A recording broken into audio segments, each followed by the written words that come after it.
একসঙ্গে বিয়ে ও মা হতে যাওয়ার সুখবর জানিয়ে ভক্তদের চমকে দিয়েছেন অভিনেত্রী মৌসুমী হামিদ। তবে এই আনন্দের পেছনে রয়েছে গত ১.৫ বছরের কঠিন সময়ের গল্প। সেই দুঃসময় কাটিয়ে এখন নতুন জীবনের স্বপ্ন ও আশায় এগিয়ে চলেছেন তিনি। সম্প্রতি এক সাক্ষাৎকারে মৌসুমী বলেন, শেষ ১.৫ বছর আমার ওপর দিয়ে কি ঝড় বয়ে গেছে বলে বোঝাতে পারবো না। এক প্রকার ট্রমায় চলে গিয়েছিলাম, তবে আল্লাহর উপর ভরসা ছাড়িনি। আল্লাহ আমার দিকে নজর রেখেছেন বলেই আব্দুল ওয়াদুদ সজীবের মতো স্বামী পেয়েছি। তার সন্তানের মা হতে যাচ্ছি। এক দরজা বন্ধ হলে হাজার দরজা খুলে যায়। এখন কথাটা আমার কাছে বাস্তব মনে হচ্ছে। বিয়ের সময় নিয়ে এখনই কিছু বলতে চান না মৌসুমী হামিদ।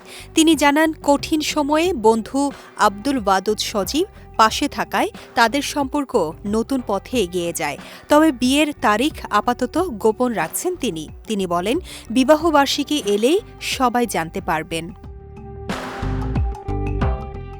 মৌসুমী হামিদের স্বামী শোবিজ অঙ্গনের কেউ নন, তবে দীর্ঘদিনের পরিচয়ের সূত্রেই তাদের সম্পর্ক গড়ে ওঠে। অভিনেত্রীর ভাষ্য, জীবনের কঠিন সময়গুলোতে সজীব সবসময় তাকে মানসিকভাবে সাহস ও সমর্থন দিয়েছেন।